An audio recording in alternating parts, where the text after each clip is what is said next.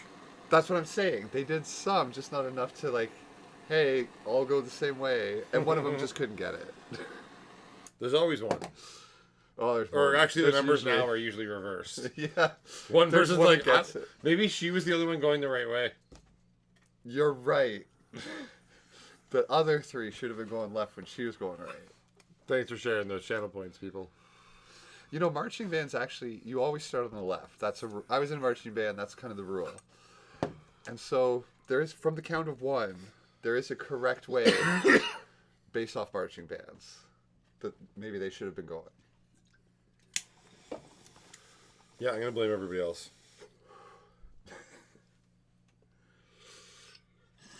That's right, I just used a dab tool to scratch my back.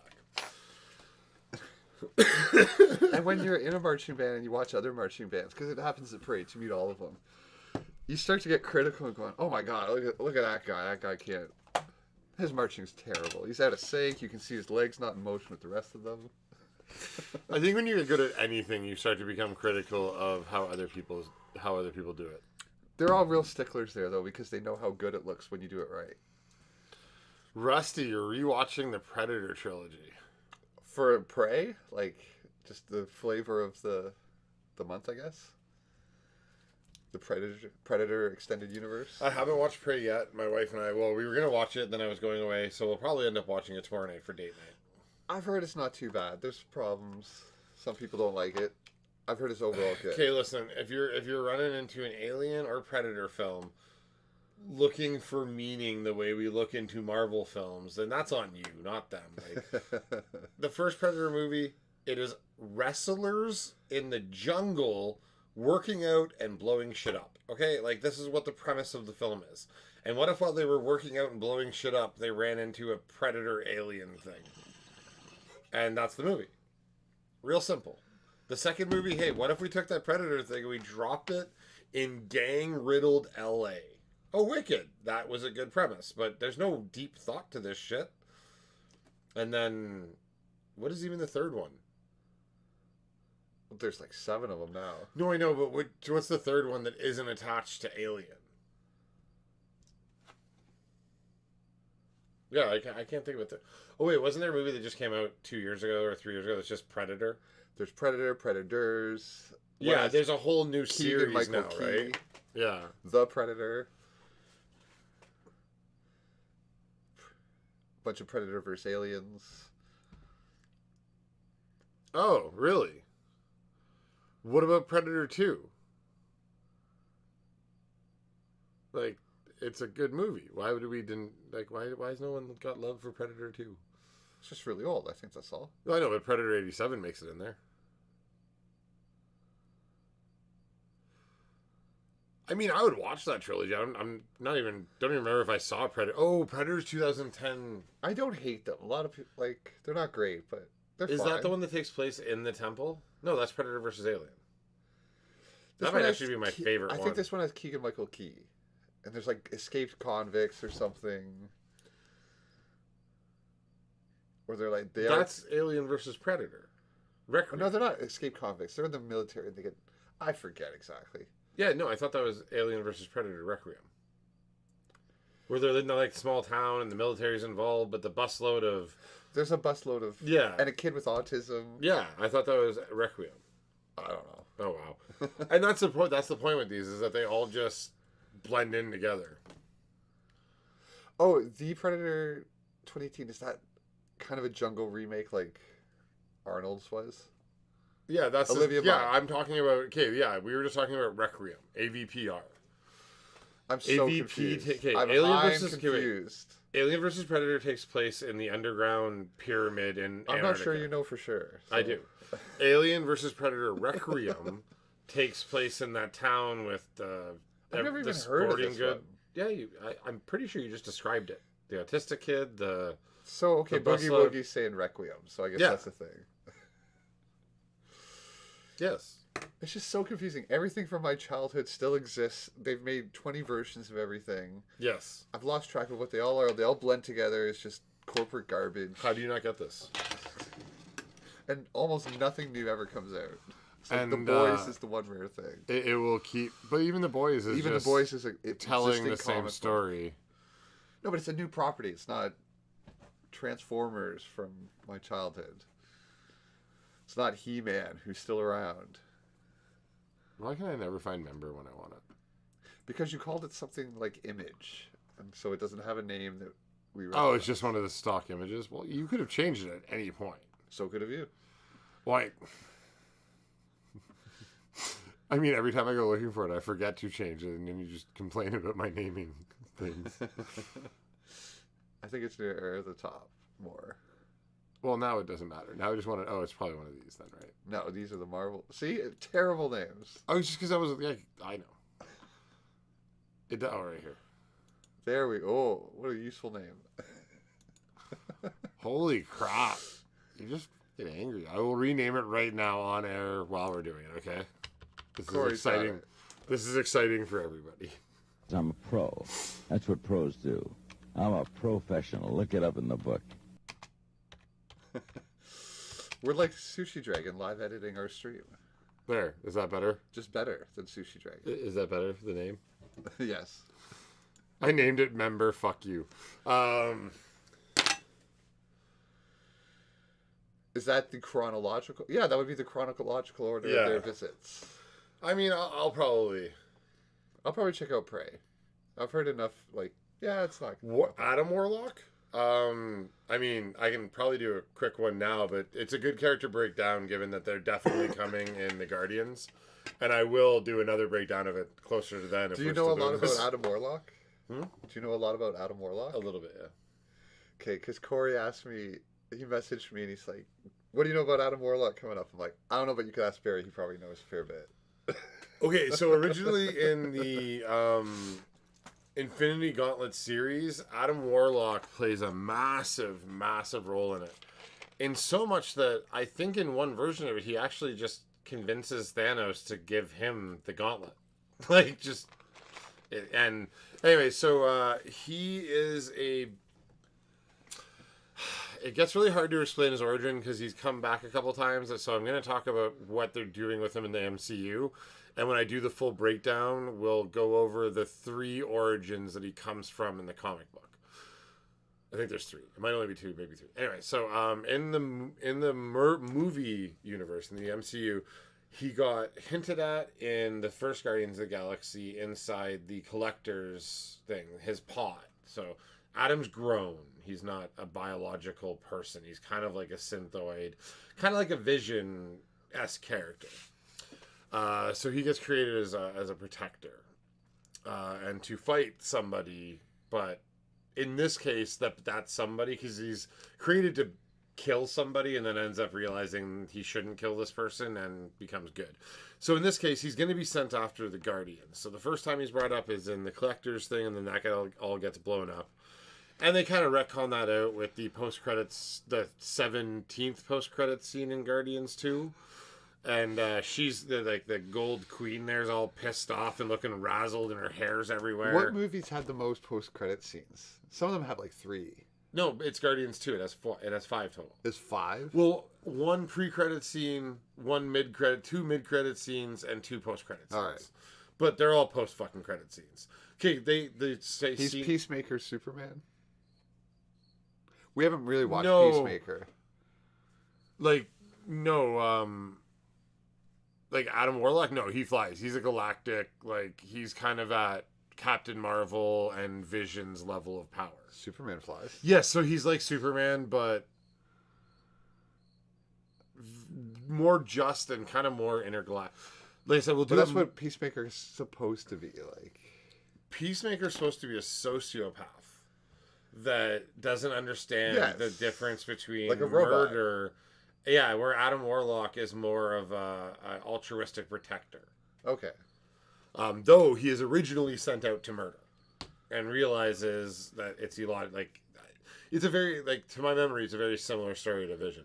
But in the MCU, he's going to be sent after the Guardians, and most likely successfully.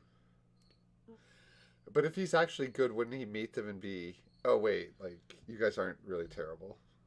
I mean, Except he's for also maybe going to hear Raccoon. the stories of the fall of civilizations when they show up. So did they bring the problem, or are they helping against it? But that's what I think there'll be a moral... shoot first, ask questions later. He'll start to talk to them and be like, oh, they're good guys. In the vein of the comic book. Yeah, relate to anyone he meets, kind of like Peacemaker. Like, in terms of being sociopath. That's true. That makes, yes. But he does still have an overall protecting the universe vibe, where I think of Peacemaker as who he is before he gets this series. Like Dr. Manhattan, where it's like... Or Ozymandias, sorry. I gotta kill 1 million people to save 1 billion. Yeah, but he never does any of that. He's on the kind side. Like, Yeah. he's more like... I keep comparing him to Vision because he's very much like Vision. Although he's trained to go do something, he doesn't do his task because he realizes that it wouldn't make it was. So we're gonna see him in Guardians 3? Yeah, so I can't remember the name of the people, the gold people that they steal the batteries from are They were going really funny. to send Adam Warlock after him. No, it's just weird because they had Adam Warlock set up twice, and that's who what Captain Marvel did should have been Adam Warlock in Endgame. Like the whole Infinity Saga, which he should have also taken the gauntlet and fixed everything because he can just do it and it's proper. It works. And also, much like Vision, he is partially created from, he's created from an Infinity Stone. Okay, kind of, yeah. Yeah, like, he might actually be the embodiment of the Mind Stone in the comic books, which is what they end up doing with Vision. Yeah. Yeah. I agree, because they bring up a fun philosophical question and have a conversation versus, yay, 2 powerful beings are blowing shit up again. Because I was kind of tired of 2 powerful beings blowing shit up again. And yet, it was still satisfying in The Boys with Homelander and Butcher and Huey. That's an entirely different I know. setup, right? Like, Vision is a thoughtful... Bongo Time for Boogie. They're heading out. Oh, well, good night to Thanks for Boogie. coming by and hanging.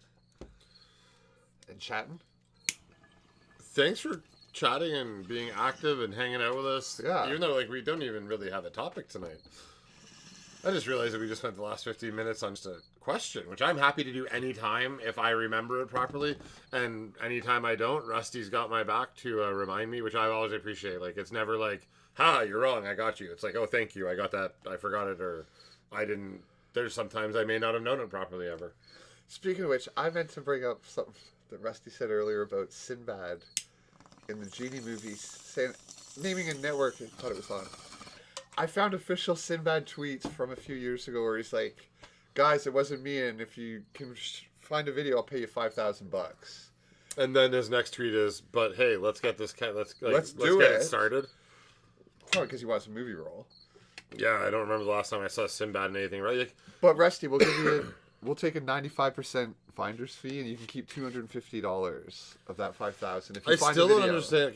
If you wanted to get that deal, you shouldn't have mentioned the money to begin with and just said, send me that information, and then sent him $250. You're pointing out the joke. I know. Like, Rusty's a pretty smart person. Like, I feel like he's just going to send it in, and you're not going to get anything. Oh, well, we'd sue. We're not in America. It does not work that way in Canada. Complain to Jeff Bezos, and he would do something. He is known for caring about the little guy. He'd be like, I can pour some pee on him. I got lots of that. A lot of pee jugs. My workers endlessly generate pee. He's caused more piss jugs than Ray. From Trailer Park Boys? Yeah. Jeff Bezos has caused more piss jugs than Ray in his entire career.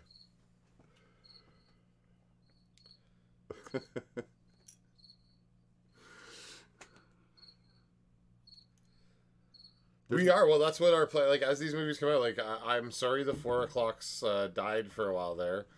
But in the coming months, the breakdowns will come back.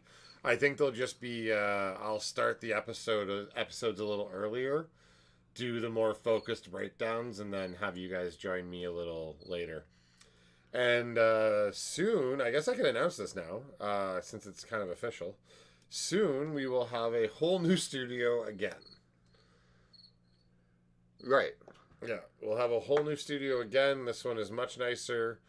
We have a better availability to maybe do some weird outside stuff. That sounded weird. Rusty, let's send it in. You can get your $250 if he accepts it as the Shazam movie. Hey, I want to see it happen. Yes, there are crickets here. I mean, the next place will probably have even worse crickets. But I guess we're getting our own little compound. They're on staff for the humorous moments we're quiet. Yeah, they're on staff for every joke we tell. Honestly, now I just want to make a track of crickets and have it playing quietly in the background forever. Well, that is what we're doing. Well, it's a simulation, so technically it is just a track, yes. I do love when something brings beef nips out of the background. Bongo time for beef nips. Bongo time for beef nips. And again, beef nips, thanks for subbing me to my own channel. I finally got to use my own emotes.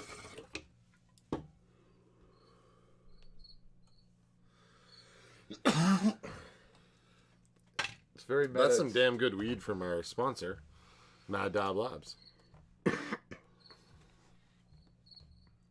You do corn nips. They are also corn nip. How's that through 2 bubblers? I wasn't even paying attention. I once had like 3 or 4 of them going and then ended it with this one at the end, and it was like this long and very shaky. I'm like, I should probably stop this now. I guess I'm coughing less, so it's probably helping. Yeah, it's messed with a couple of people. It's pretty funny.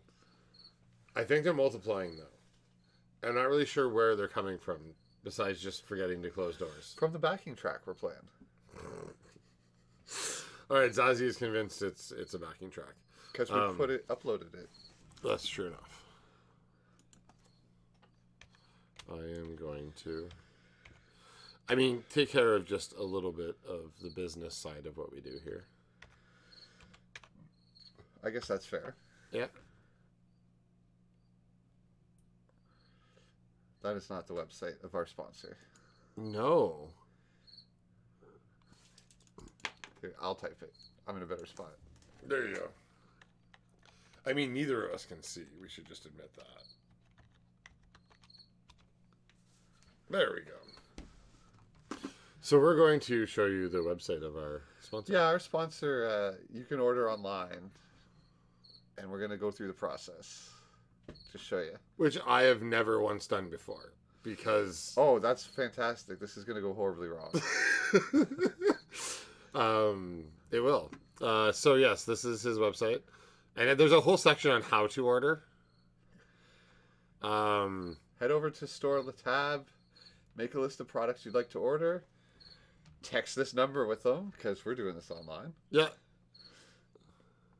following details. So essentially, if you take a screen cap or a picture of your shopping cart, or just a list of the names of what you want, and definitely don't forget to mention Bongo Time so that you get a discount. This isn't shady at all. Oh, it's 100% what we call in Canada the gray market. So we have the legal market, the gray market, and the black market. PO12. Should like just write that on the package and give it to a pigeon. That's what I do. So like they're right now selling the ounces of shatter on sale, and these hash raws and gummies are just insane. They taste really good, and but that's not what we're looking for. Let's say we want to get real fun on a Saturday. We're gonna have some mushrooms. How much do we want here? Well, Zach, Ryan, and I are going, so we'll need at least 10 of them. Not at all, like 1 gram each, and you're pretty much okay. But that's not all we want. We're going to need some green. So, Big Boss is some of the best bagged cannabis out there, and all of their bags are themed after different geek culture, which is why we love them so much. They are on the pricier side of ounces, but I mean, they're absolutely worth the additional cost. Some great new energy drinks that have a lot of... oh, right, these are the new ones without any THC, but... Yeah, so we're going to grab some bud as well. What are we smoking tonight again? We were smoking Zittles, but we are now smoking... No, Tiger Bomb. Ooh, blue raspberry. That looks good. So this is what we're smoking tonight.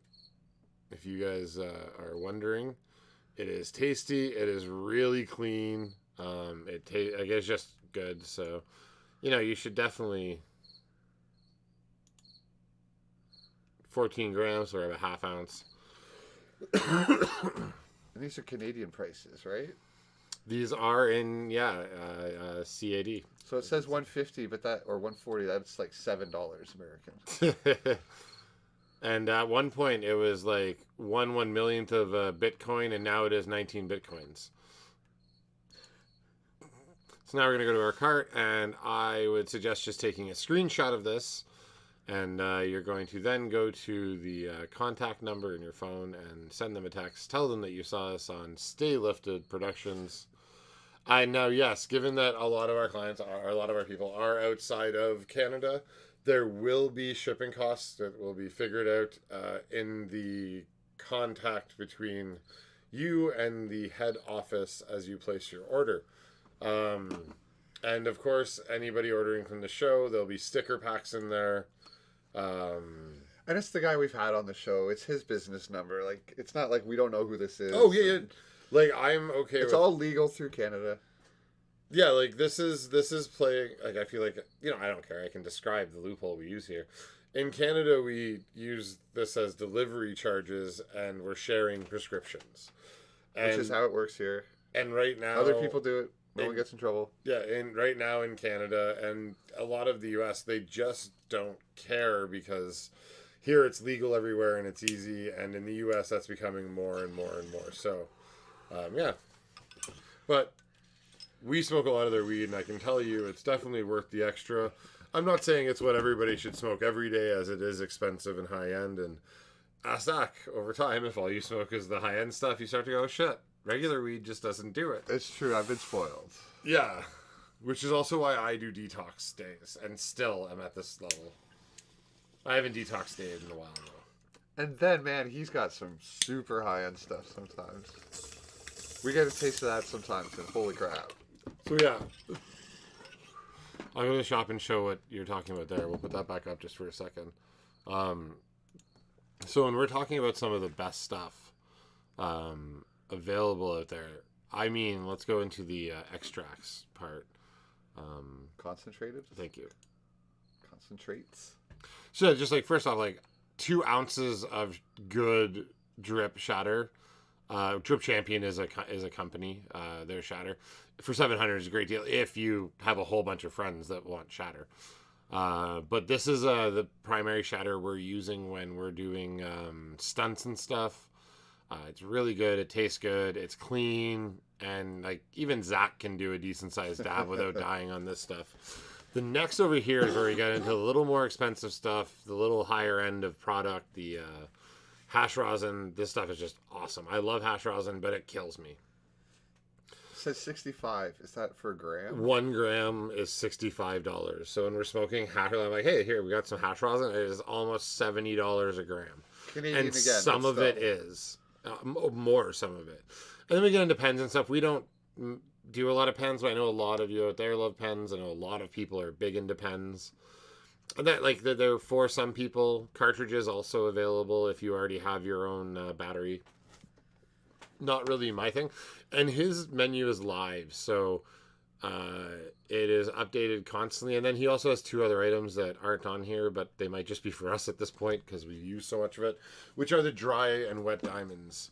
And of course, he has deal of the day and a bunch of other stuff on his website. This is really good. Yeah, like the GMO hash rosin is what we did the other day, and like so smooth and so much flavor. But yeah, so that's how you order, and that's some of the stuff that they have there. I have some Elmer's glue for drugs. Can't you sniff Elmer's? No, there's nothing. Oh yeah, it's not like airplane glue. No. So yeah, the like I used to sniff glue. I know you did. I know. I was not a glue sniffer. I was absolutely a glue sniffer.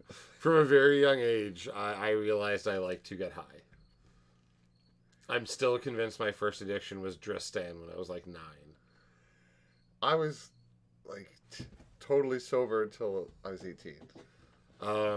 Yeah, I realized I slept easier and faster if I took Dristan. So I'm pretty sure my mom thought I had a cold for like a month and a half. And yeah.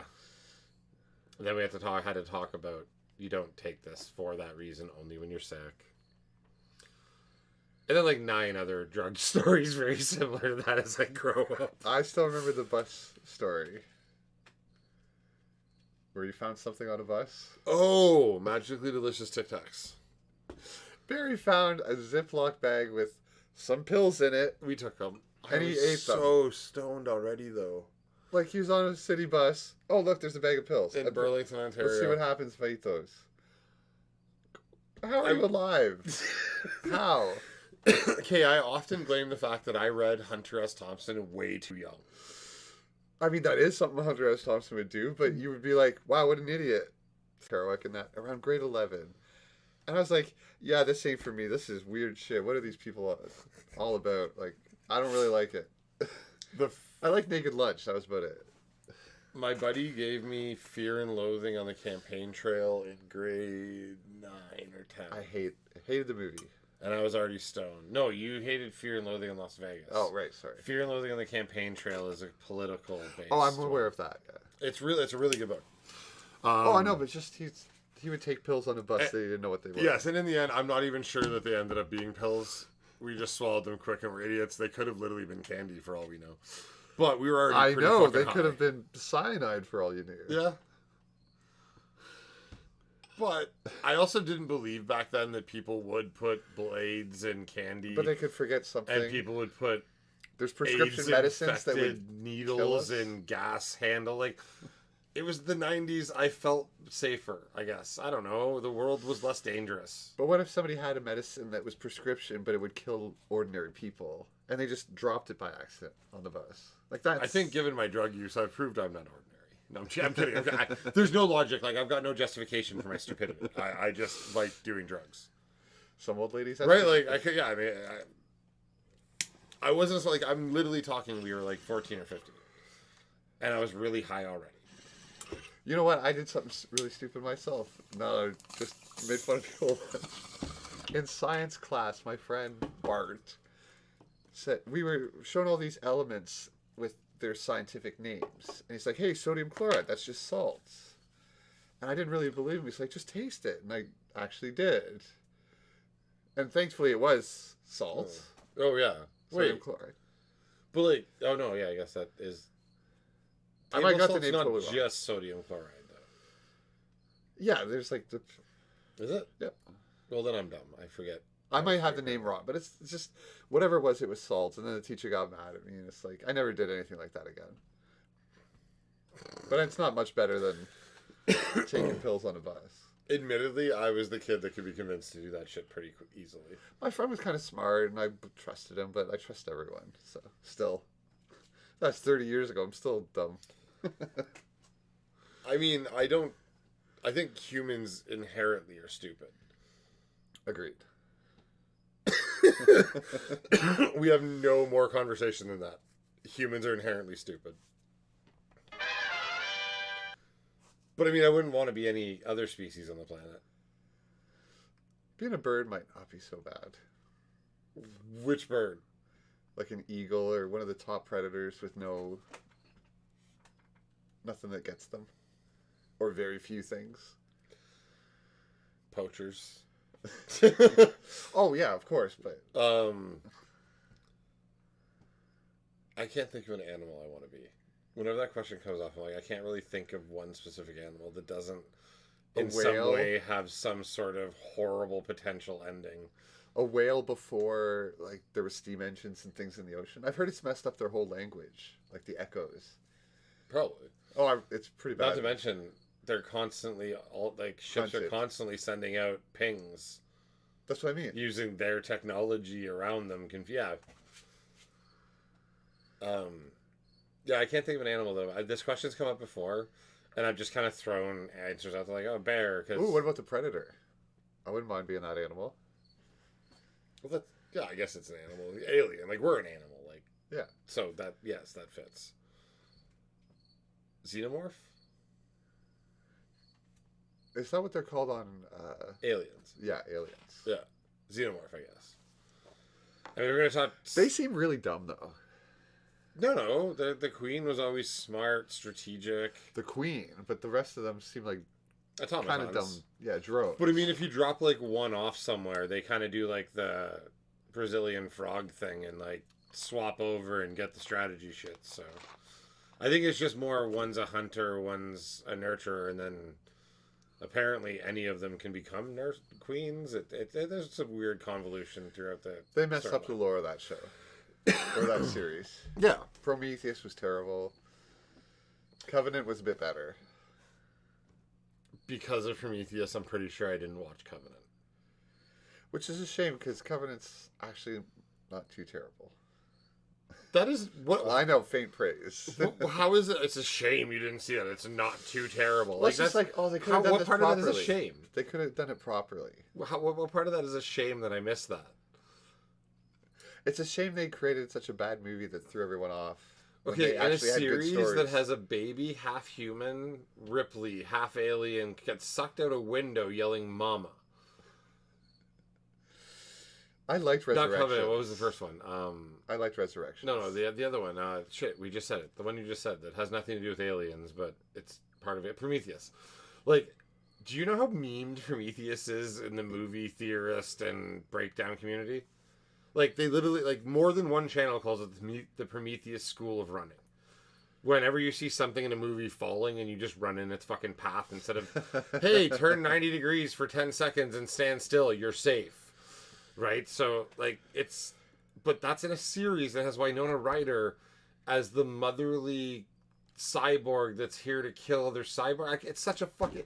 I like Resurrection. It happens to be my favorite Alien, but I also understand how dumb it is. Like, we can both admit, Alien's Resurrection is stupid. Well, it's not realistic. Yeah, but it's fun. It's just really dumb.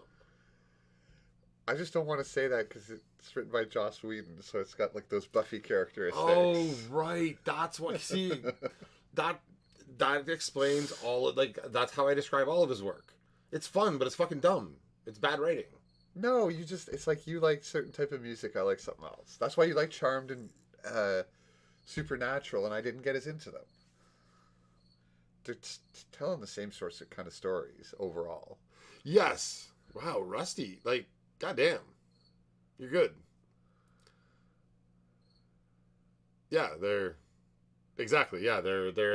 When they're together, they're automatons in perfect line. When they're solo, they have to... Charms for the boobies. Okay, I really... Like, don't get me wrong. I've always described it as three hot, dead, scantily clad or scantily dressed women blowing shit up with magic, but the important part was always them blowing shit up with magic. I hear what you're saying, yeah. I mean, at this point, I have to check. I trust Corn Nips. He would never rickroll us. Yeah, he would, but let's just see if he did or not.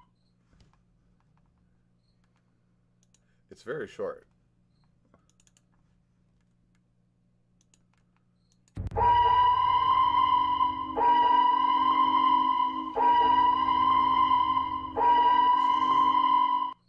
Yeah, that's the best part of Prometheus. I agree.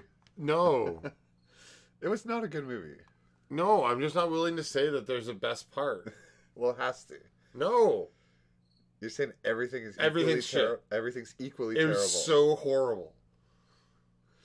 I'm not willing to say best. I'm willing to say that there's degrees of bad.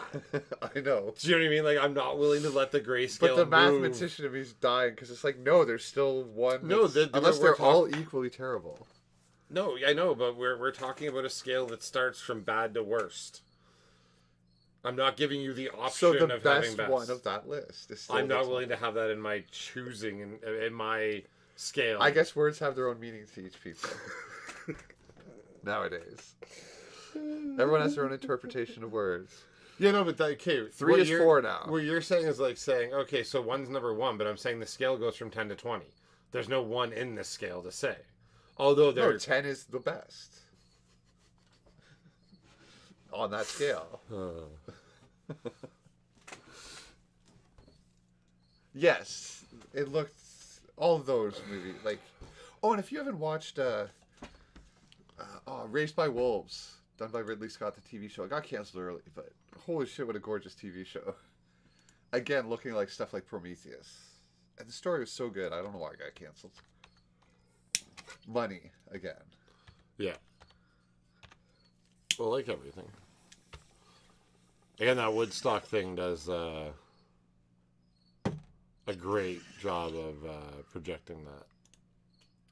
I really like Raised by Wolves, though, and so does Ryan from the show.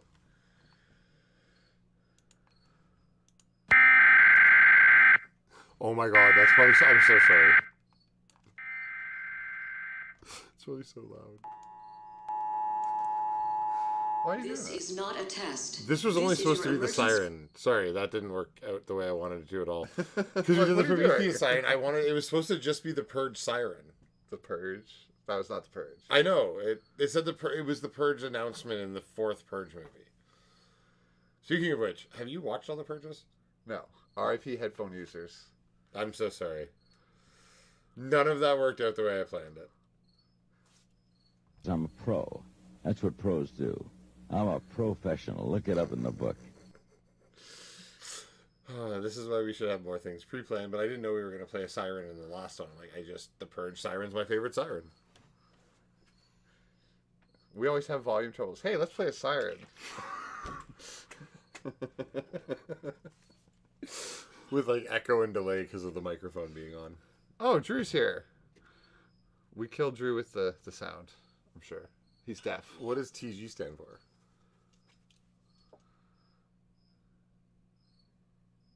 I don't know. Are we internet grandpas now? Yes. Okay. Bongo time for Drew. Drew, sorry for messaging you late to let you know that my trip was off. Zach and I were already talking about the apartment when I was... yeah, anyway, it doesn't matter, but... Yeah, I apologize. Should have told you earlier, but... See you Monday, and hopefully before then. The Gov. I've lost track of what we were talking about. Oh, Prometheus and all that. We really shouldn't be talking about it. This movie does not deserve any additional fame. Well, I guess we're circling back to Prey. Right. With those franchises. I mean, yeah, I'll keep watching whatever they put out with them. Just please stop putting out movies that don't actually have them in it. Like Alien or Predator. Oh, yeah. Like, I don't really feel like Alien needed a whole new, way back backstory that involved humans, creation, and xenomorphs. So, great. There's a god race. Who gives a fuck? Like, you're not telling enough middle story for me to care specifically about this backstory. Do you know what I mean? Yes. Where, like, why not jump the humans' path back instead of worrying about the xenomorphs if you're trying to advance that world? Because if humans aren't from Earth, it means we're aliens too. I guess I've really been noticing lately how so much stuff is things we've known for 20 years or more. Like, good God, the amount of stuff we review here, it's like, yeah, we could have done this 20 years ago when it started, or 30. It's like, the first Predator movie is 1987. And even we're going to review The Sandman now, or the TV show Sandman. Again, it's a property that's been mainstream for decades. Maybe a little lower.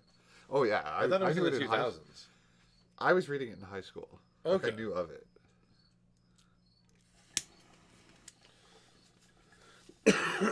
Yearly. Like the first one? It's a great movie. Drew, did you like Prey? Anyway, yeah. It might just be because of my specific age or what was popular at the time. Did we miss more YouTube? No, I'm pretty sure it's spam. But not anything bad. It's just asking about gaming, so it's fine. Yeah, I really like Predator 2. The voodoo. I don't remember Predator 2. I'm too old for this shit.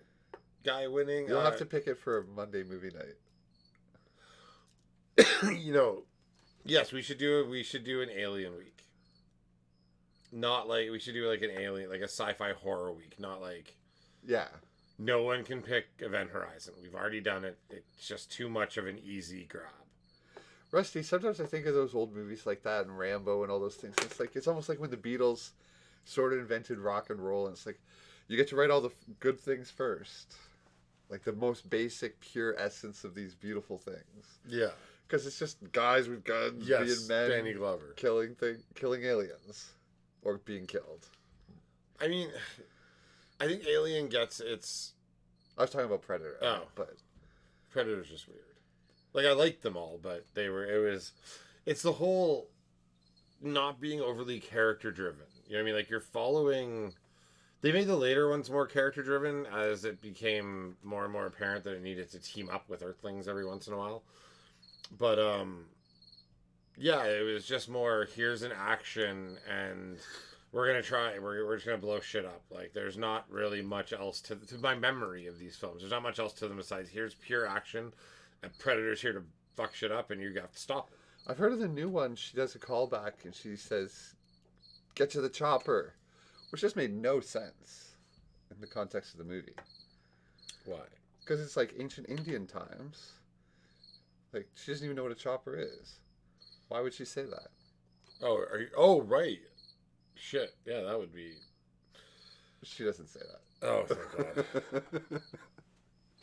Yeah, Native American times. Okay, listen.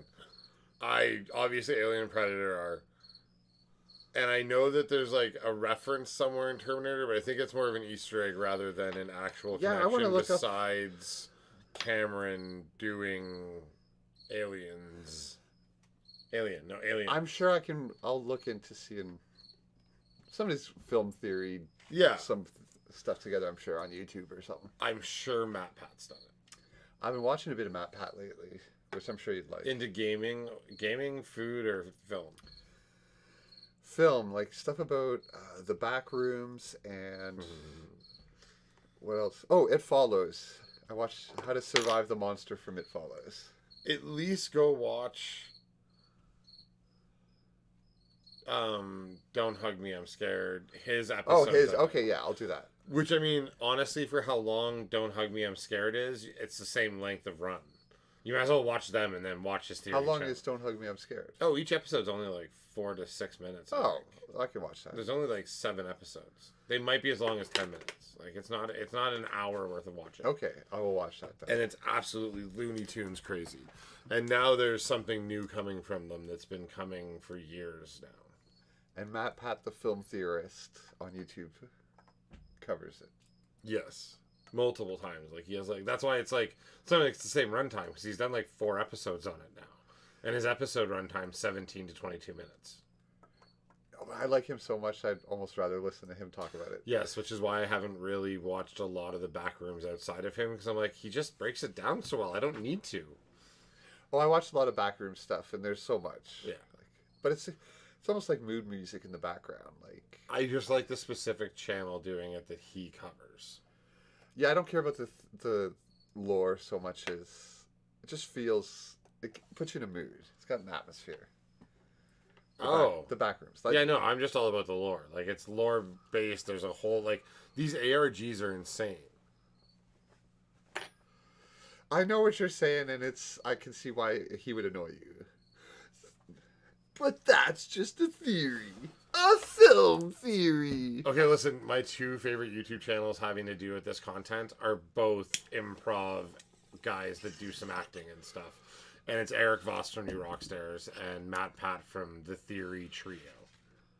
You know, I was just thinking though, Rusty, I'm like, the channel we've met, Sabrina's Solo Show, she's a little over the top. She's not doing that thing, but the black couch. Sorry. She's doing over the top ridiculous things the way, not the same way Matt Pat does, but you would think that if you could... Exact same way. Okay. Well, I mean, think of Celeb Club. Think of, like, these are all... And I mean, these are natural things that grew over time organically, but so did his. Do you know what I mean? Like, you go back to the beginning of the theory, but you have to go back like 10, 12 years in game theory. But there is that, like, he's not like that in person. He wouldn't talk like that. The game theory, like, yes, his call words, but, I mean, you don't walk down the street and yell out Bongo Time, do you? Are you just driving down in your car and you look out the window like, Bongo Time, everyone? Yes. So I mean, like, obviously there's all a level of added to all of this, and we're entertainers. You're a fucking drummer. How many bands have you been in? You don't sit here like this when you're listening to music. 5 or 6. You know what I mean? Like, that's not how you act in your car, but that's how you are on stage. I've also seen I've done it in the car and people have laughed at me. Or I've been in band practice with you and you're a lot less animated than I've been on stage. I'm like, holy fuck, I'm actually rocking out to this shit. Oh, I was drunk. See, but I mean, like, these are all just part of the additional energy level that comes from doing all the different creative and entertaining, or attempt at entertaining things that we do. And his is just... I know some people find it annoying because the comments are pretty funny. Man, have you watched Early Days PewDiePie? Oh my god, it's unbearable. Literally the only PewDiePie I've ever watched is on South Park. Okay, even by then he had already matured a bit because it was just nonstop. Do they bring him in live action or as a South Park character? I believe it was the real video over top. Right, it was, but just actually like had pictures of like it. It wasn't weird. Like, yeah, no they didn't acknowledge it. He's just a human in this for the first time ever. Okay. Yes. Well, that's not true. They show videos of, like, old-time Hasselhoff and shit like that all the time also, so... He was still... They acknowledge that there's real humans in their world. It's just inconsistent. I think they do it sometimes. Because there's also that scene where the boys are in real life. Oh, have you watched any of the show I told you to watch that we're going to watch? Because I want to talk about it next week, and I want to announce it now, because it's the first... anime I'm ever gonna watch. Oh, we talked about it last week already. Yeah, we talked about it Monday. But say the name of the show. Anime. Panties and Stockings with Garter Belt, which is an anime about 2 angels. But like they have the full on, like, you remember in Power Rangers? Like, I'm sure you saw it at some point, one episode, or it's part of pop culture. Kinda.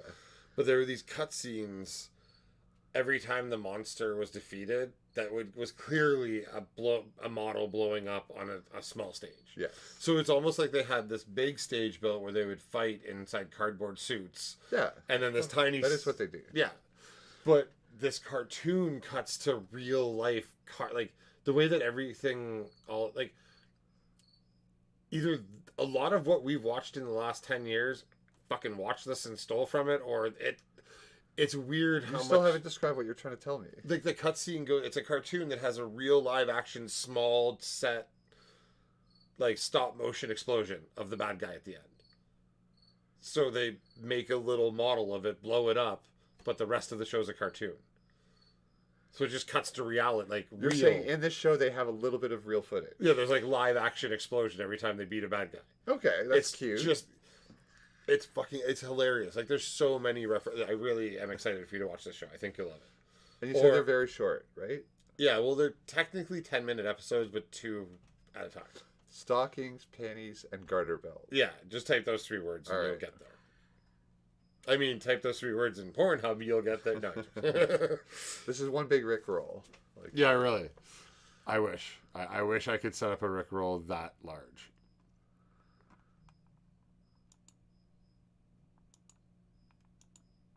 He was always a little crazy, right up until the end.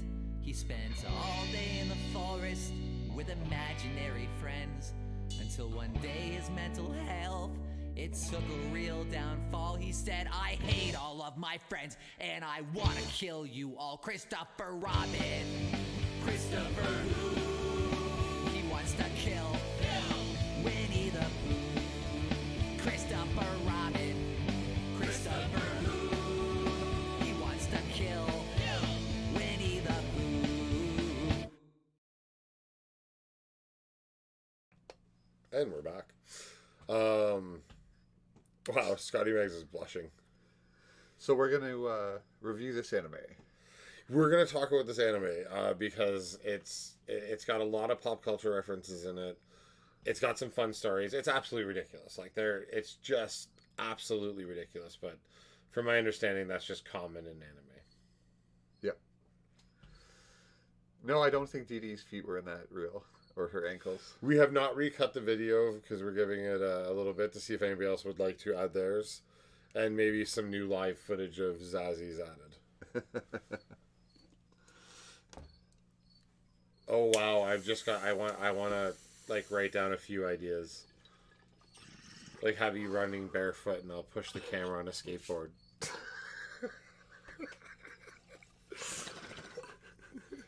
Chat wants to see it.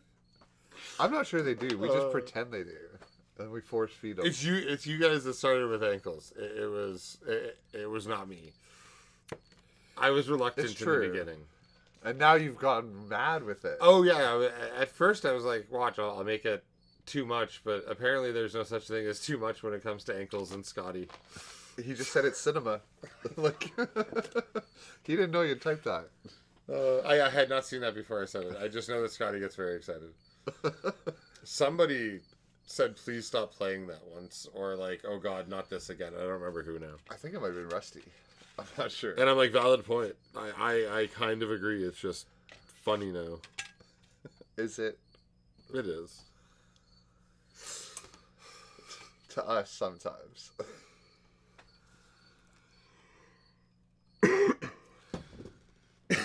Well, we watched a stream where someone's ankles are on the screen 24/7, so... I get where it started. You little weirdos watching a poor, innocent girl just playing some guitar and making it all weird. Rusty would never kink shame.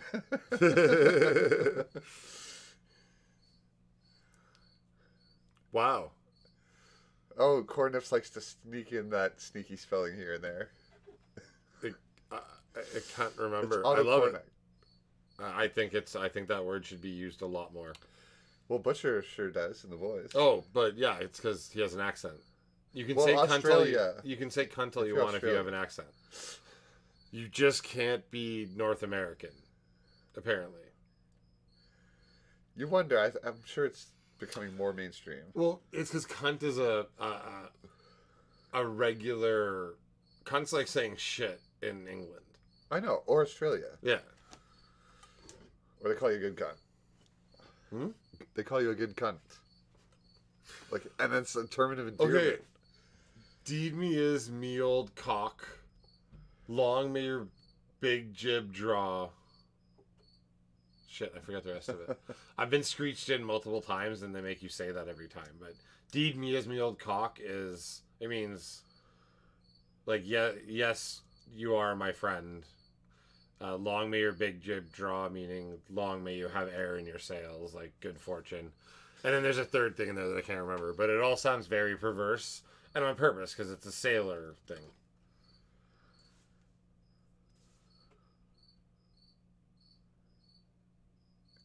Crickets.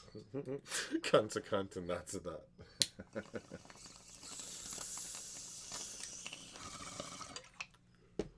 I do sort of understand why comedians never took off on the whole live streaming thing, because it would be pretty hard to get that rhythm of feedback they get from the audience to be like, yes, I'm going down the right path, or I should pull back. Like, oh, they did 3 green face emotes. I didn't even see that was Wester. He's still here. It's like, is that laughter? Do they hate me? Like, yeah, really. Like, without real live, information, you end up like, how do you rewrite your skit based off that? Well, I got 3 green faces there, so.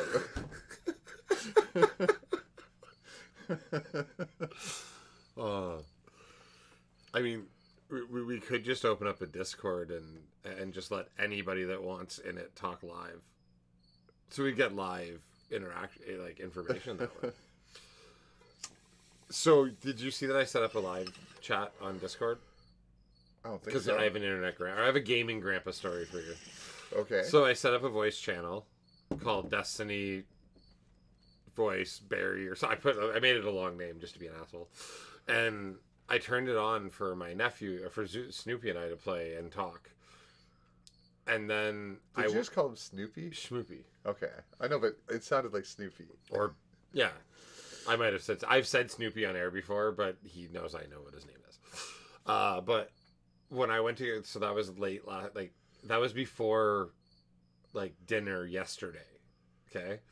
When I went to go take the video I showed you on the property today, it said can't shoot video while on call. I'm like, what the fuck are you talking about on call?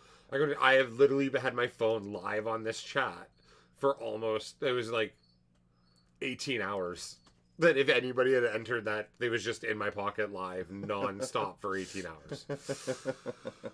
No wonder I went through 10 gigs of data. I'm a fucking moron.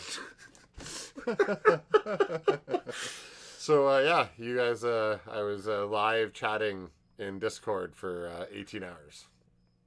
With my butt, mainly. Maybe some singing in the car. So people could have, maybe you were hearing stuff throughout the day and be like, who's talking?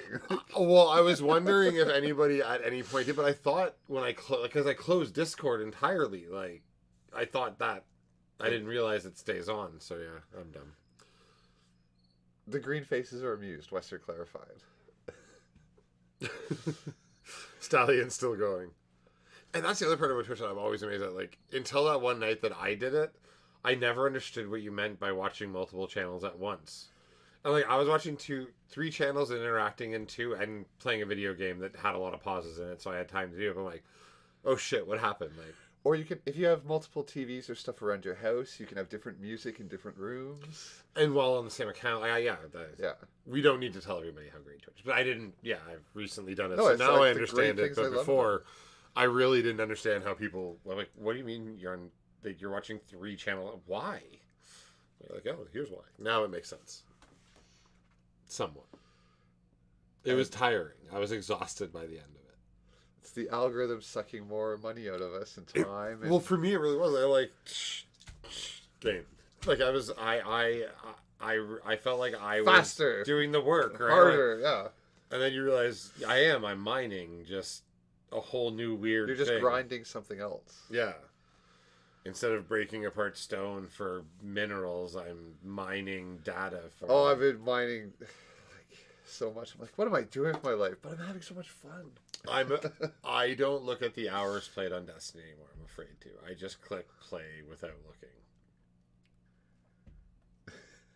I know there'll be nothing compared to games you've played, but for me, 3 weeks in, it surpassed the game I had played most in my life. On Steam, on Factorio, I have over 3,000 hours. But put that in perspective. It'd be like you starting a game right now, and inside 3 months, putting more time on it than, wow. When I started RuneScape, man, that was bad, yeah. So, I put more, not 3 weeks, I think in the first I had my WoW month, years, yeah. Instead of a month and a bit, I put more hours than I had ever put in New Vegas. Well, not including my PlayStation, but I had a lot of hours in Steam. Anyways. Cornus, we were breaking a sidewalk together. With just and I I hate how much I understand that now. Tink, tink, tink, And then we moved to the and next it's block. no different than what I'm doing in Destiny. Thanks again, Cornips. You saved me a lot of time. You know what I mean? Like, I have to walk forward, shoot 5 things, run back, and heal. Like, that's what I'm doing. I'm just doing the same thing. You're doing the same thing. But but you know what? I prefer... There's a skill-based thing where you need to aim and hit the monster you're shooting at. The sidewalk's not moving. We're holding down a button. True. I mean, I have to hit 2 buttons. You have to hit 1, is essentially what you just said. But I'm still just hitting 2 buttons. You know what I mean? Like... there's not a lot of skill. The guns help aim. No, you're like hand-eye coordination and all that, and prediction. Like, you're learning valuable skills. I'm holding down a mouse button and counting like French Stallion, but no one's paying me. I'm paying my life away, and I love it. But I've got when you're a Twitch breaking channel going and other stuff. Have you what set up your actuator again? I now have. Get this. I have a mouse that I've taped over the eye laser. It's wireless. And then I just have 2 dumbbells. And so I hold the mouse button down with it. So it just bangs for you. Yeah. And I angle myself so that each block takes, like, say, 50 seconds. I'll hit 3 or 4 in a row. So I can walk away for, 4 minutes and it'll just do it for me. I liked it better. This is why I'm playing the game. So I can walk away and not play it.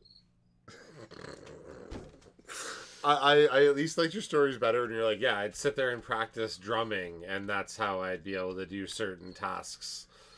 That at least was your benefit. Now you're just like, I'm something else holds this button down. To clarify what he's talking about, I had World of Warcraft. He's always cheated at games. It's not cheating. I could have gotten auto mouse clicker. I didn't want to do that. I'm like, I set up thousands of crafting stacks in a row, and the button you just need to click every 3 seconds. Couldn't do it faster. And I found some accessibility software that hooked up my MIDI drum so I could do a mouse click with it. And I'd watch TV and practice my drums on an electronic pad. And it would click thousands of times in World of Warcraft for hours. Yeah. At least you were working on a really good skill. Oh, I got crazy rich in World of Warcraft. I was one of the richest players on the server. Because I played the auction house and learned how to rip people off really badly.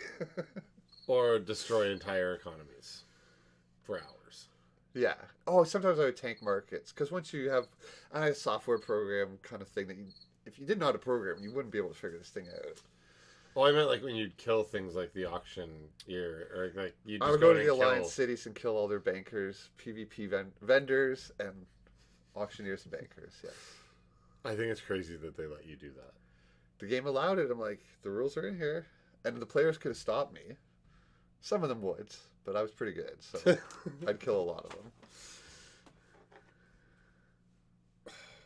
Who knows? When you play 14 hours a day for years. How do you go from that level of action play to just breaking a sidewalk all day and being happy with it? Like, you had to hack WoW to get past, like, just... I know I just need money, so I'm going to sit here and learn something else instead of doing the clicks myself. Which is totally valid for why you did that. Was all this great, powerful action PvP play.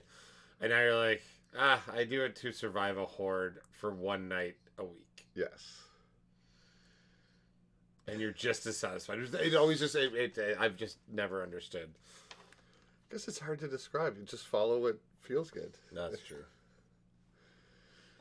Or... the algorithm figured, I bet you we could make him do less and less and still pay attention just as much. It's about the teamwork. Thank you, Cornips. And it was fun. I really appreciated it. Oh, yeah. I'm just funny. Like, you're just really good at any game you play, and this is the byproduct of it. I don't know about that, but if I spend a few thousand hours at it, I don't suck. Terribly. Like, I still pretty much suck at Destiny. I'm not great at it, at least. Oh, you're still a total noob, though. Completely. You've barely played. Like, I know to you, you're like, oh my goodness, this is the most I've played a game. It's like, yeah, that's Tuesday for me, man. Like, I'm doing this my whole life. Look at that bud. Oh my god. I feel like that's the bud from the picture. Like, when you guys can just see that bud clear as day on the camera. Like, I want to put a 2-liter next to that. Like, that's a huge... Like, the 2-liter, I was just like, the 2-liter was just in front of it, and the perspective was still big. So, like, that's, like, touching. That's a huge bud. This bud's for me.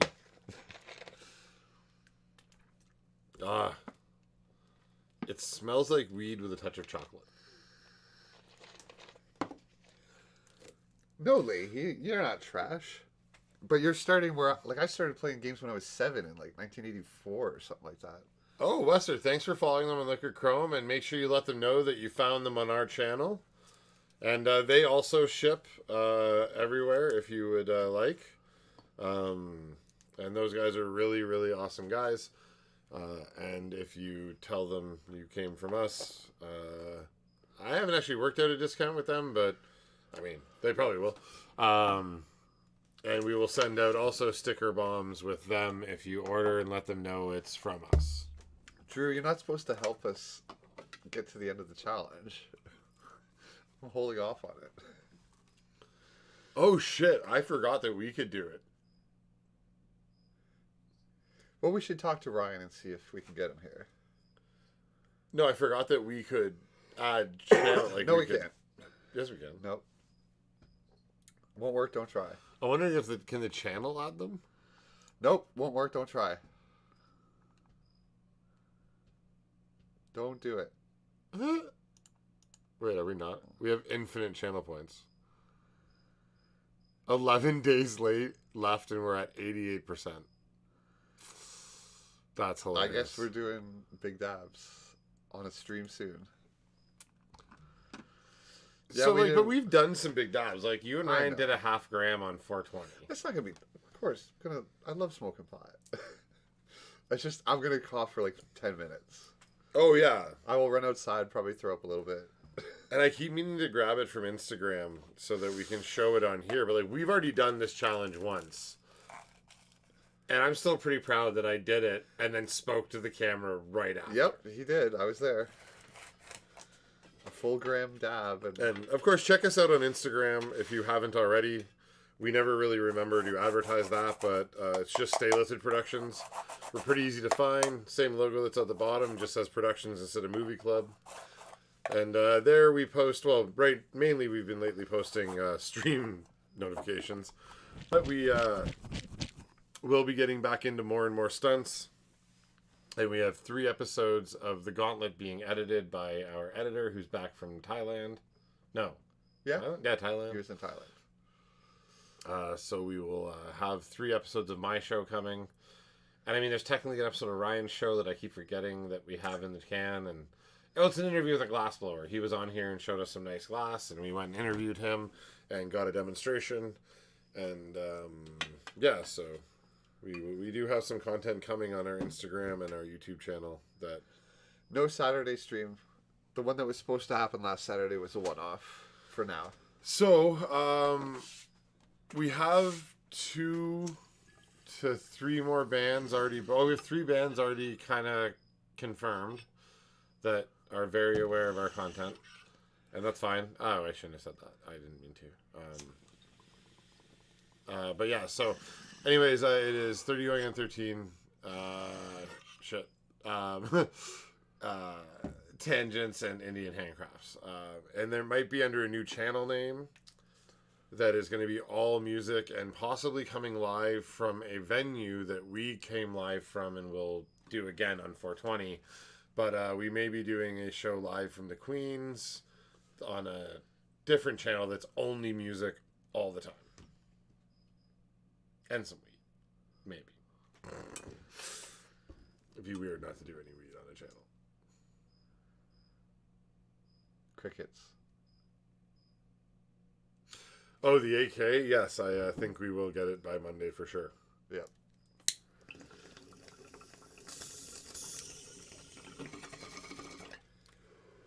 Well, it's getting kind of late.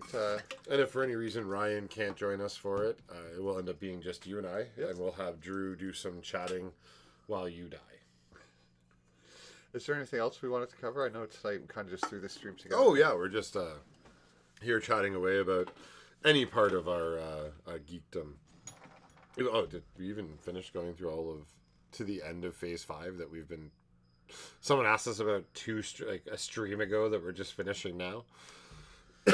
No, we haven't. Fuck, we haven't even talked about Ironheart. I just talked about the fact that they're going to be pushing it back and we're going to get some more horror base, which I can't remember. We're going to get Black Knight somewhere in there. But Ironheart is going to be in a good story. Now, it seems that Ironheart is in Wakanda for Wakanda Forever in the teaser. There seems to be some evidence that When are we getting Wakanda Forever? It ends phase 5. Oh, it's at the end. It's the big one. No, sorry. It ends phase 4. I don't know why this says phase 5 for this image. But it ends phase 4. Okay. So that is coming at the end of this year. To end phase 5 finally and be done with it. Or phase 4 and then we start phase 5. Night, man. Thanks for staying up so late. Always a pleasure to have you. Thank you so much for extra work and always being here with us. And we really appreciate you. Really and big a time. bongo time for you. And Ryan says hi. Oh my God, Ryan says hi. Someday someone will catch it. And a bongo time for corn nuts. I'm sure Zach can do. Zach should do a dab. Are you ready for a dab? Yes, but now I need to find where this image came from. Cause... Top. Very top. This one? Yep. And we're back. Professionals. I'm a pro. That's what pros do. I'm a professional. Look it up in the book. So obviously you can't do a cold start when you do a half gram. You're going to have to do a hot dab in the bucket. You listen to me. You're Nick fucking... Oh, I was picking you a dab for goodbye for recording. Oh, we're still... Mike's still live. Oh, God. Whoa, Cage! I love that. That is so good. If you haven't seen The Unbearable Weight of Massive Talent, you need to see that movie. Just go into it Just knowing it's a buddy. Don't even say that. Just go see it. The way Nick Cage is out there talking about it, he makes it sound much more weird and experimental. You know what I mean? Like somewhere between how you do it and Ryan is that balance of just moving it slowly. Oh my God. I guess I'll be alternator.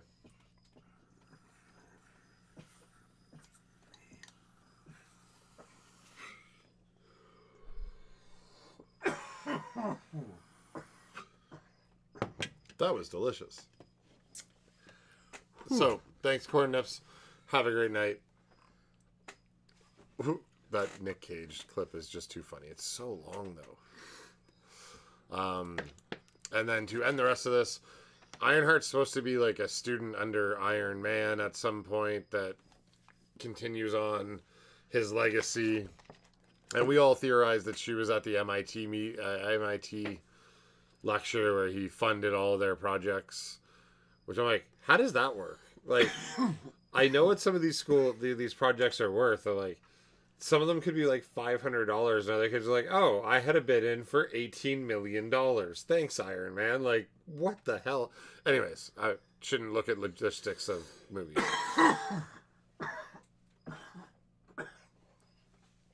My goodness, that hit me. And then we have Agatha Harkness, which I'm very confused about where we're at with that, because I don't know. It depends on what you believe. Did she murder herself? Did she commit suicide when she crushed herself in the tower? Oh, Wanda, you mean? Yeah. No. You think she crushed it and left? She was like in stasis. She'll wake up when it's convenient for the plot. Which I'm guessing is right about here with Agatha Harkness and her series, which I honestly think will end up being a good guy and joining Blade and the Black Knight. Agatha will? Yeah, I think we're gonna get an anti-hero, whatever. Okay. Because she was a really liked character. It's true. So with the whole series, it's just Marvel isn't really do a whole series about a bad guy. Echo is a redeemed character getting her own series, so that makes a lot of sense, which is all the way back here. We'll get that early. And then Daredevil, I know everyone's excited about it. I'm not talking shit about it. Charlie Cox is a decent Daredevil. I it's just not my favorite character, but I think it's going to be well done now that it's all under one house, and it's not a Netflix partial property with Feige kind of like, hey, try this, but kind of get to do what you want. And yeah, so I'm excited for that. And of course, we end with a Captain America movie, which I don't think is the actual ending of this phase. Although it's called New World Order, and if we look through here, yeah, we're getting Ant-Man Quantumania, which I don't think is going to take place in the larger MC world. Like, I don't think we're going to see what's going on Earth. We're going to see what's happening in their fight specifically. Guardians takes place off-planet. Secret Invasion is going to be specifically inside organizations and stuff. I don't know if we'll get a big world view. So what I'm trying to say is by the time we get over, like, Echo is going to be only in New York. Loki's going to be all over time. Miss Marvel, the Marvels, I don't think will take place on Earth at all. Blade, it's going to be all about horror. Ironheart is going to probably take place in Wakanda and then New York. Agatha, I have no idea, but it's got to start in Westworld or Westview, and then wherever she's going from there. Captain America is going to deal with Earth on a political level and tell where they left off from the Winter Soldier. It's going to be Falcon, right? It's who it's supposed to be, but I still think you should leave room for Steve Rogers in some capacity, if not even a variant. Played by Chris Evans. I know it's going to feel like a bait and switch. I know it takes away the gravity of him going back in time to spend time with her. We know Marvel doesn't seem to care about gravity for some characters. Thor. Why? Because he can fly and just hover. No, it's just they don't have. Oh, you're complaining how about they never give him a serious I moment. thought you were using it as in its real, like its real term, and I was. Yeah, okay, never mind. I was giving. Yeah, okay. Don't worry, Drew. Your Finn is here. It almost picked the jar up last time. But crap, where was I with that? I got totally distracted. What character what were we just talking about 1 second ago? Thor. Falcon. Sorry. Captain America. So yeah, the fact that they could bring back Chris Evans or a variant by the end of the series, maybe, but I think most likely we're going to end up with Falcon, and it's just going to tell. I don't want to watch Falcon. I want to watch Chris Evans though. I know, and I think we're going to get to see Chris Evans in both Old Man form and again in the MCU. I don't want to see Old Man Evans. I think we're going to. I think he's been on tip. The space station. They'll do it for like maybe half an episode at most, then something happens. I think we'll see Old Man. Oh my God! No, we were not. Sorry. I think we'll see Old Man Cap in Secret Invasion, up in Tip. Okay. I think we'll see a new young man Cap, possibly. Or maybe a real, because we need a super soldier. What if they have, time travel or something? Young Chris Evans, like modern day and Old Man for some scenes. I would be pissed off because that's what they were supposed to do with Thor and they didn't. And they give that to Chris Evans. Instead, they had Valkyrie, Mighty Thor, and Depressing Thor as the three Thors instead, which really pissed me off. And then they that would have been a better story. Because it's supposed to be the three gods, right? And they kind of... I'm totally giving spoilers right now. I don't even fucking care. About Thor? Yeah, that would... They achieved the three god thing by giving Valkyrie the bolt. And that was... But they didn't even point out that it's like the three thing. Yeah, it's like something you caught and I didn't. Yeah, I know. Again, if you don't know the real Gore story, yeah, probably a good movie. It's like the opposite of Star Wars 9. I walked into Star Wars 9 the first time going, fuck, that was cool. And then looked at everyone else's face going, holy shit, I just realized that none of that made sense in context of the movies. Only if you know this, like, one episode in the cartoon. And even that, they didn't work it in. It was member berries. I'm like, oh, I know that, right? Like, they got me by... the theorist side of me, like just knowing what was going on made it like. Then I'm like, when I got something, oh no, none of that made sense because they didn't set any of this up. What the fuck? So, anyways, and in this case with Thor, knowing what story should have been wrecked any possibility of a good film. And I made the joke before we went that this was going to be Taika Waititi all over a Taika Waititi Which feature. it was. And it was. But it was funny. Yeah. Just not... Not a major lore movie. He could have made any other movie with Thor. He didn't need to attack that property to make it funny. Do you know what I mean? Like, that should have looked and felt more like The Dark World. It should have been ominous. It should have felt dark as shit. This should have been Taika Waititi showing he has fucking range. Instead, he's just showing all he can do is more weirder versions of him. And I mean, inevitably, I think that limits a director when I think he's got more potential than that. Like, he seems to have, he knows all the right things. He's wasting them. You say wasting, but then I go, well, all his movies make money. So that's why I think he's sticking with what works. I mean, the Coen brothers used formulaic writing. National Lampoon's uses formulaic writing. So, I mean, yes, I get it. But we're only 2 movies in, and I feel like I've watched 37 Taika Waititi films. Do you know what I mean? Like, it's tiresome. Yeah, it is a little much. And just with those 2 movies and Free Guy. Who wrote Free Guy? Taika Waititi directed. Oh, okay. Well, that makes... Yeah. And starred in it. Again. I've seen pictures of him. I kind of forget what he looks like. He's kind of weird Did you watch Free Guy? What? For the show? Yeah, he was the head programmer that didn't care about... I barely remember the movie. The scene that would probably have stuck with you the most is when the girl came out and said, how can we do all of that and still get all of the old gear ready to cross over? He's like, what do you mean? We're not crossing it over. Screw them. All new stuff. Like, no. So I'd be like, wow, doing a whole new version. And instead of your power being cut, you can't take anything.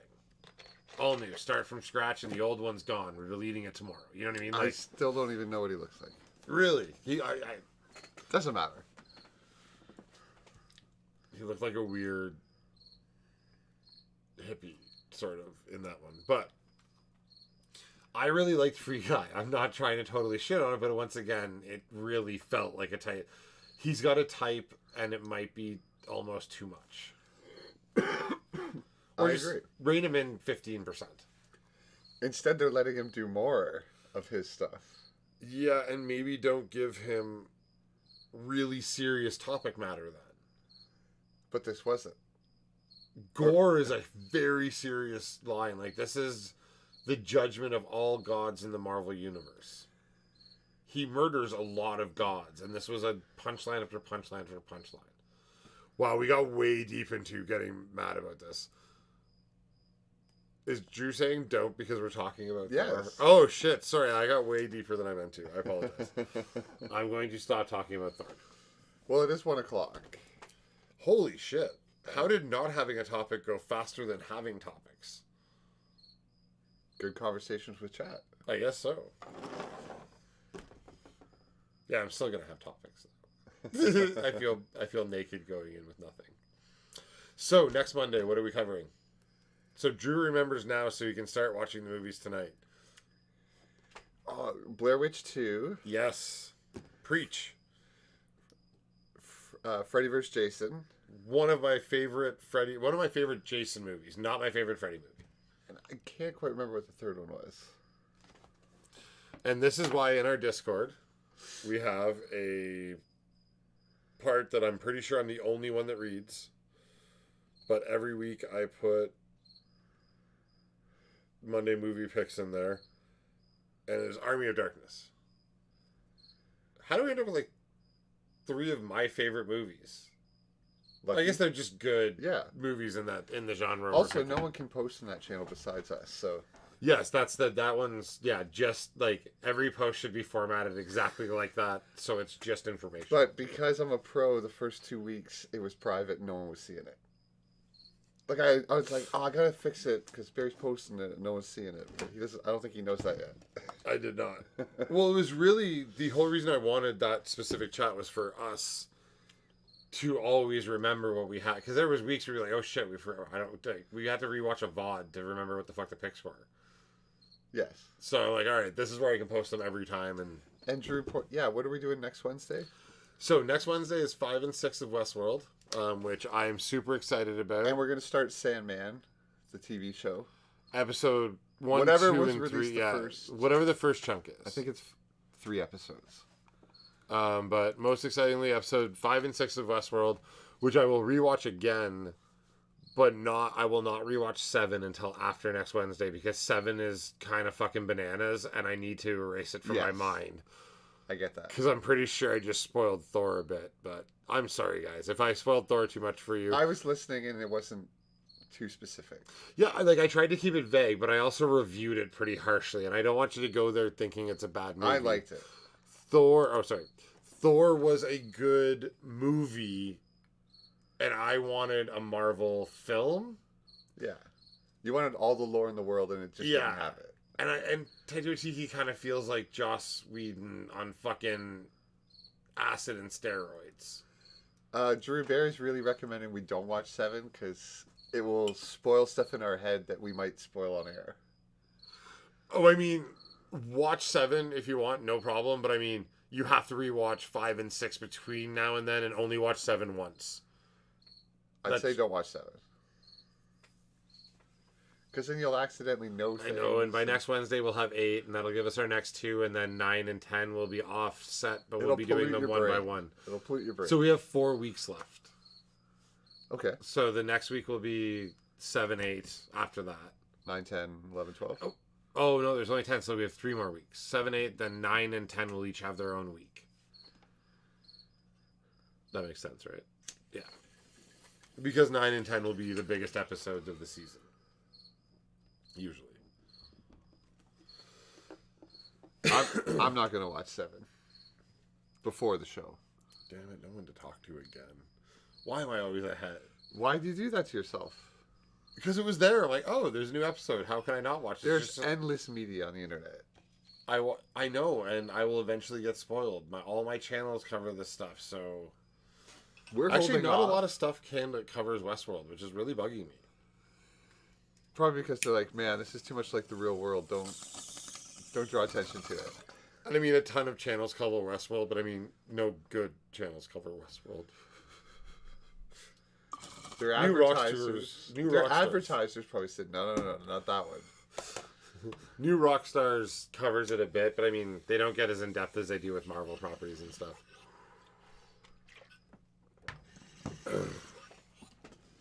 You do you. Just, it's hard to keep it straight when we watch it, like when you know what happens next.